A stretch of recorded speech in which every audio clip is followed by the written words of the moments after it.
Hello everyone, आप सभी का एक नई वीडियो में स्वागत है। मैं हूं आपके साथ आशीष सर और ये है क्लास 10th का संस्कृत का कंप्लीट पूरा सिलेबस सेकेंड टर्म के लिए, यानी कि 2021-22 में सीबीएसई सेकेंड टर्म में आपसे कौन कौन से चैप्टर पूछने वाला है, किस तरीके से आपको तैयारी करनी है, कौन कौन से चैप्टर आपको आएंगे, तो सारा कुछ यहाँ पर एक्सप्लेन करने वाला हूँ। तो बस कॉपी उठाइए, पेन उठाइए और नोट करना स्टार्ट कर दीजिए। आगे बढ़ने से पहले वीडियो को अभी लाइक करने के साथ साथ अपने सभी दोस्तों को शेयर करेंगे। साथ ही इसी तरह से नई नई अपडेट सारी लगातार आपके पास आती रहे। चैनल को सब्सक्राइब जरूर करके रखिए। और यहाँ पर आप देख सकते हैं कि जो सेकेंड टर्म है सारे के सारे आपके पास वर्णनात्मक होंगे।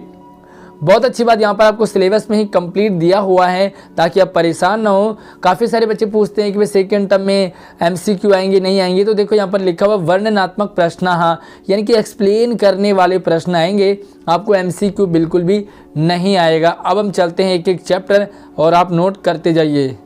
तो चलिए देखते हैं। सबसे पहले आपके पास रहेगा एक गद्यात्मक खंड, यानी कि एक गद्य आएगा आपके पास, गद्यांश आएगा और गद्यांश में से आपको 80 से 100 शब्द परिमित गद्यांश से आपको सरल कथा और उसका वर्णन किया हुआ आएगा।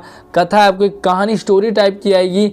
उस स्टोरी से आपको एक पदेन और पूर्ण पदेन यानी कि पूर्ण वाक्य, या तो आपको एक सवाल दिया होगा उसमें से एक वर्ड लिखा होगा, जैसे आएगा हमारे देश का क्या नाम है, तो आप लिखोगे भारत, सिर्फ भारत लिखना है। और पूर्ण वाक्य, कुछ प्रश्न आपको पूर्ण वाक्य में आंसर देने होंगे, जैसे कि सेम सवाल आएगा कि हमारे देश का क्या नाम है, तो आपको इसका आंसर देना होगा हमारे देश का नाम भारत है।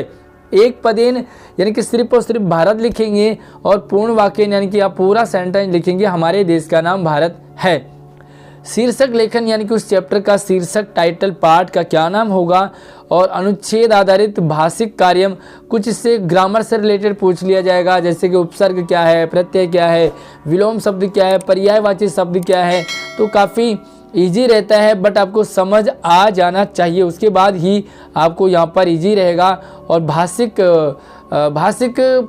तत्वानी कौन से रहेंगे, जैसे यहाँ पर देखो वाक्य में कर्ता कौन है, क्रिया कौन है, ये पूछ लिया जाएगा। कर्तृक्रिया का अन्वय पूछ लिया जाएगा कि भाई किस कर्ता का किस क्रिया से संबंध है। विशेषण विशेष से पूछा जा सकता है। और पर्यायवाची, विलोम शब्द या अपोजिट, इस तरीके से सिमिलर आपको पूछा जा सकता है।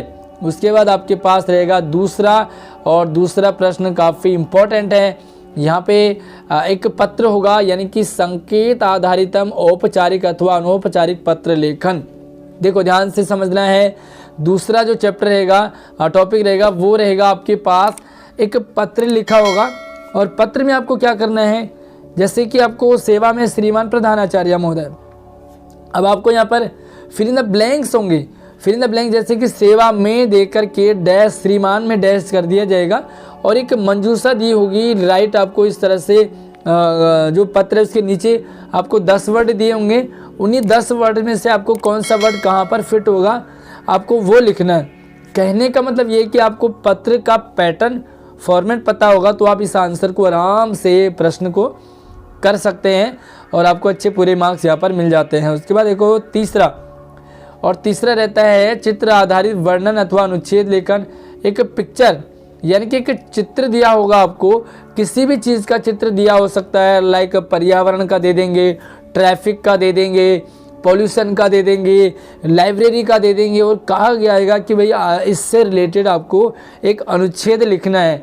तो संस्कृत में आपको यहाँ पर 5-7 लाइन, जो भी है जितने लाइन का पूछा जाएगा उतने लाइन आप आराम से लिख दोगे कि भाई स्कूल का दे देंगे, प्लेग्राउंड का दे देंगे, क्लासरूम का दे देंगे।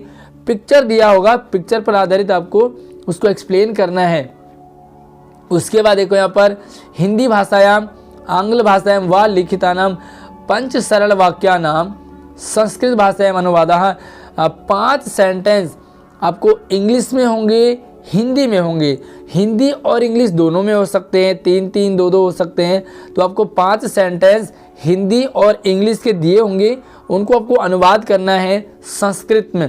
तो हिंदी से संस्कृत आपको अनुवाद करना भी आना चाहिए। और अगर आपको कोई भी डाउट रहता है तो आप मुझे कमेंट कर सकते हैं, मैं आपकी हेल्प इसमें कर सकता हूँ। और उसके बाद देखो अगला रहेगा 5वां, गद्यांश अधिकृत्य अवबोधनात्मक कार्य, यानी कि गद्यांश दिया होगा, ये आपके पास रहेगा पठित, यानी कि जो भी आपके पास चैप्टर हैं उससे रिलेटेड आ सकता है।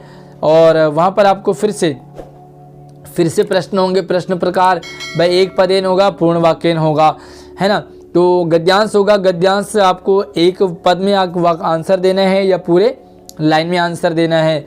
उसके बाद आपको रहेगा पद्यांश, और यहाँ पर एक कविता रहेगी जो आपके सिलेबस में आपने पढ़ा, कोई श्लोक दे दिया जाएगा और श्लोक से आधारित आपको प्रश्न पूछे जाएंगे।